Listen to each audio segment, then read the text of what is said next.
Guys, inilah keberanian Bapa Presiden Jokowi yang ia lakukan kepada Uni Eropah. Hingga Uni Eropah tidak bisa bikin apa-apa guys. Bagaimanakah yang dilakukan oleh Bapa Presiden itu? Ayo kita sama-sama simak video ini. Mari.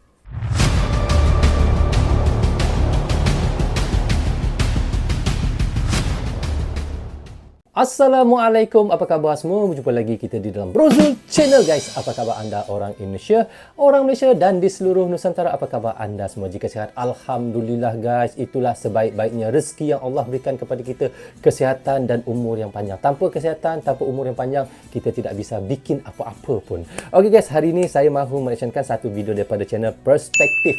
Anda boleh pergi ke channel Perspektif, klik butang subscribe-nya, klik tombol loceng, tanda dukungan teman-teman juga kepada channel Perspektif. Guys, jangan lupa. Okey, judul yang kita mahu reactionkan daripada channel Perspektif ini katanya ampuhnya strategi Jokowi bikin Eropah mikir dua kali lawan Indonesia.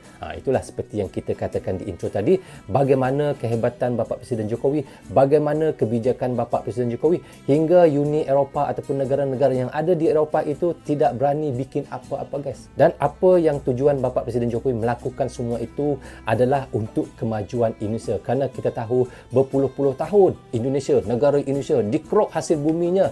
Mereka ambil hasil bumi itu dan tiada memberi keuntungan apa-apa kepada Indonesia. Apabila mereka bawa barang itu ke negara mereka dan buat menjadi barang yang jadi, kemudian dijual kepada Indonesia dengan harga yang sangat tinggi, itulah kerugian yang sangat besar dihadapi oleh Indonesia. Tetapi adanya Bapa Presiden Jokowi, cerdiknya, pandainya Bapa Presiden Jokowi dengan menghentikan nikel ke luar negara. Jika mahu barang yang belum jadi seperti nikel itu, harusnya negara-negara luar membangunkan pabrik di dalam Indonesia. Itu yang dimahukan oleh Bapa Presiden Jokowi untuk Uni Eropah dan untuk negara-negara yang mahu barang mentah ataupun barang yang belum jadi daripada Indonesia. Guys, bagaimana cerita yang kita mahu reactionkan guys? Tetapi sebelum itu guys, saya mohon kepada teman-teman tonton sehingga habis agar tidak salah faham. Jadi selepas itu saya akan bagi komentar dan komen sedikit selepas habis videonya itu nanti yang kita sama-sama reactionkan.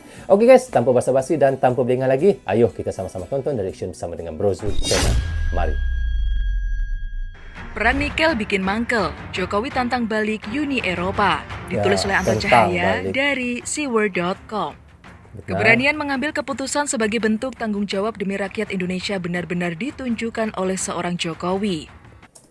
Itulah hebatnya Presiden Jokowi guys ya. Sanggup menantang apa yang Uni Eropah buat pada Indonesia demi rakyatnya ya. Okey, kita lanjut. Selain berusaha membangunkan kita dari tidur yang panjang, sosok ini juga sedang mengangkat harkat dan martabat bangsa yang selama ini tergambar lemah dan masih gemar merunduk pada asing atau dunia barat.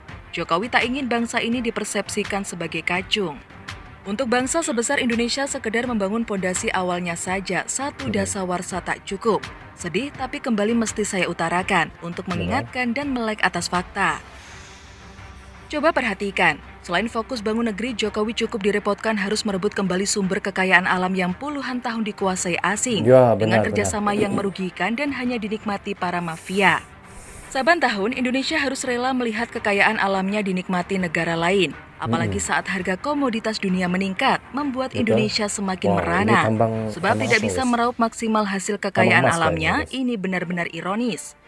Kini kita patut berbangga melalui seorang Jokowi, sejumlah titik tambang yang kembali ke pangkuan Ibu Pertiwi. Meski tak sepenuhnya dinasionalisasi, namun setidaknya Indonesia kini bisa berbangga karena mendapat pembagian keuntungan paling besar. Benar. Melalui tangan dingin Presiden Jokowi kembali berhasil merebut kekayaan sumber daya alam Indonesia atau SDA dari tangan asing, antara lain Freeport, Petral, Blok Rokan, Blok Ambalat yang sebelumnya dikuasai Malaysia dan negara tetangga ini pun berpikir ulang jika harus berkonfrontasi.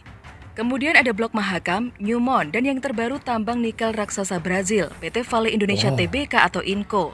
Bagaimana? Ini is amazing bukan? Gebrakan Jokowi tak sampai di sana, yang dalam negeri pun tak luput dikejar. Aset-aset negara yang juga dinikmati dalam bentuk perusahaan perseroan, yayasan, dan perseorangan diminta untuk dikembalikan ke negara. Betul. Para pengemplang pajak ya, Indonesia punya harus Indonesia lah yang punya guys ya. Maksudnya sekarang ini kita tahu Indonesia memegang saham di dalam Freeport 51% guys ya. Di situ kita lihat sekarang ini sudah dipegang oleh Indonesia saham Freeport itu. Kan sampai hutang anak-anaknya mantan Presiden Soeharto pun diburu dan ditagih. Wah, Coba bayangkan saja jika hal di atas itu dikerjakan pemimpin sebelum Jokowi, bisa lebih fokus benahi yang lainnya. mm-mm. Dan mungkin kita tak perlu harus menunggu hingga tahun 2045 yang Betul. disebut tahun emas. Seperti yang sudah diprediksi banyak ekonom dunia, di mana Indonesia bakal menjadi salah satu negara mercusuarnya dunia. Ya. Sebentar, bisa jadi nih kisah kota Atlantis yang hilang dan masih menjadi misteri sejak puluhan ribu tahun yang lalu. Dan Wow. konon merujuk bahwa itu di daratan Sundaland Indonesia mungkin benar adanya. Wow. Berdasarkan kesimpulan para ahli, seperti hukum siklus yang terulang. Hmm. Selain direpotkan hal di atas, Presiden Jokowi juga harus menghadapi polarisasi yang gila-gilaan. Akibat hasutan yang masif tokoh-tokoh berpengarai sengkuni, jika Anteng tak jadi soal, tapi yang bikin gregetan kelompok ini mengganggu dan menggoyang pemerintahan. Agama dijadikan tameng sekaligus kendaraan turun ke jalan-jalan seperti orang kesetanan. Kerjanya hanya bikin rusuh, memprovokasi melalui mimbar-mimbar dan media. Sedang yang kelompok radikalis sibuk merencanakan niat jahat mengganti ideologi bangsa. Well, seperti yang sudah kita tahu bersama beberapa waktu yang lalu, Uni Eropa geram ke Indonesia. Pasalnya Presiden Jokowi membuat keputusan melarang ekspor nikel ke Eropa dan akibatnya apa? Indonesia diancam akan digugat ke Organisasi Perdagangan Dunia atau WTO. Dan apa reaksi Presiden RI ke-7 Jokowi? Dengan lantang Presiden tak sedikit pun gentar apalagi mundur. Indonesia siap meladeni dan Presiden Jokowi bahkan memerintahkan untuk mencari lawyer terbaik kelas internasional. Indonesia digugat oleh Eropa ke Organisasi Perdagangan Dunia atau WTO karena melarang ekspor nikel mentah. Presiden Jokowi menegaskan bila ingin nikel RI, negara Eropa dipersilakan untuk bangun pabrik di Indonesia. Tak ada tawar-tawaran lagi. Tak ada tahu. Jokowi mengungkapkan pelarangan ekspor nikel ini bukan berarti Indonesia adalah negara yang tertutup dengan negara lain. Presiden Jokowi bahkan menyebutkan di G20 sudah menyampaikan jika Indonesia tak ingin mengganggu kegiatan produksi negara-negara tersebut dengan larangan yang sudah ia buat. Pernyataan Presiden Jokowi tegas seperti yang dapat kita baca berikut ini. Waktu di G20 dengan EU maupun dengan negara-negara di Eropa, kita ini tidak ingin mengganggu kegiatan produksi mereka kok. Silakan. Ya, Kita benar. terbuka, kita ini tidak tertutup. Silakan. Silakan. Kalau ingin nikel silahkan, tapi datang bawa pabriknya ke Indonesia, Wah, bawa pabrik industrinya Indonesia. ke Indonesia, Ya. bawa teknologinya ke Indonesia. Ya, pandai lah Presiden Jokowi ini. Dikerjakan juga tidak usah sampai barang jadi juga nggak apa-apa kok. Ya, ya. Setengah jadi dari nikel menjadi cathode, menjadi prekursor boleh.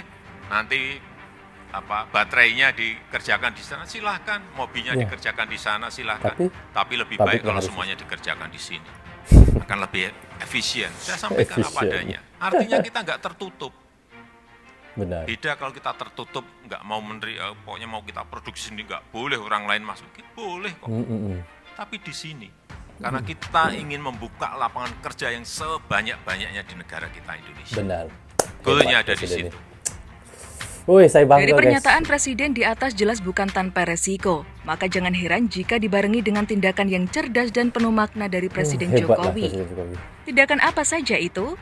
Pertama, alutsista kita mulai diperkuat. Beberapa waktu yang lalu Prabowo Subianto sebagai Menhan membeli alutsista dan secara periodik menyerahkan alutsista terbaru ke TNI. Itu sebetulnya tak hanya memenuhi kebutuhan sesuai perubahan zaman saja, tapi juga ada maksud tertentu dari Presiden Jokowi. Dan ini tak dilihat secara terang oleh publik maupun media atas maksud dan tujuan yang tersembunyi. Kedua, Presiden melalui Menhan membentuk Komcat atau komponen cadangan dan sudah dilakukan angkatan pertama. Dan akan terus dilakukan secara bertahap angkatan kedua dan seterusnya sesuai kebutuhan. Mobilisasi komponen cadangan hanya bisa dilakukan oleh Presiden atas persetujuan DPR RI dan tetap di bawah kendali Panglima TNI. Apa artinya?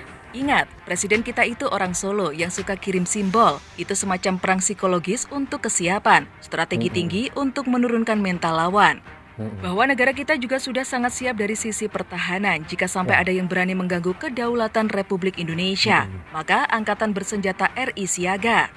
Tapi kiranya Presiden kita ini juga sudah sangat cermat mengkalkulasi, siap keberanian Jokowi semua itu demi rakyatnya, bukan untuk kepentingan pribadi atau golongan tertentu. Betul. Seperti Hebat kesaksian Presiden Prabowo Jokowi, guys. Subianto, ia melihat dengan mata kepala sendiri bahwa Presiden Jokowi memang bekerja untuk rakyat. Betul. Kesaksian Saya Prabowo setuju. tak main-main, buktinya Fadlizon dibuat lemas dan gemeteran. Mungkin semaput belum sadar, tak terlihat ngoceh di Twitternya. Permintaan Presiden sederhana saja, ia mau orang-orang Eropa itu agar bangun pabriknya di Indonesia. Ya, itu Maka dengan sebenarnya demikian permintaan. diharapkan akan membuka lowongan kerja. Betul? Maka secara otomatis negara kita mendapatkan keuntungan berlipat ganda. Betul. Jika mau nikel, bangun pabrik di sini, kata Betul. Presiden Jokowi tegas. Coba saja jika presidennya bukan Jokowi, barangkali akan tunduk pada Eropa menyerahkan dan merelakan kekayaan sumber daya alam Republik ini terus dikeruk mereka. Dan para Benar. mafia yang menyaruh pejabat publik pun pesta pora. Tak ubahnya kejadian di era sebelum Jokowi menahkodai Nusantara. Sudah saatnya kita memang harus bangkit dari tidur yang panjang dan memang rakyat butuh pemimpin seperti Presiden Jokowi Benar. yang gila, berani, tegas dan juga ngoboy agar tak terus-menerus kita diinjak-injak oleh bangsa asing dengan segala kepentingannya. Bersama Presiden Jokowi membuat pondasi dasar yang kuat agar dapat dibangun rumah yang hebat. Untuk generasi di masa datang, Indonesia maju dalam suasana gemah ripah loh jinawi, toto tentrem kertora harjo.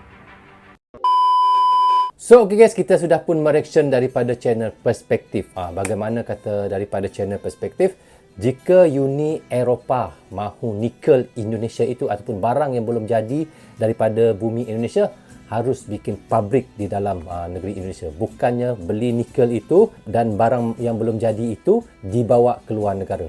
Bapak Jokowi tidak mahu begitu guys. Kerana dia mahukan Indonesia maju.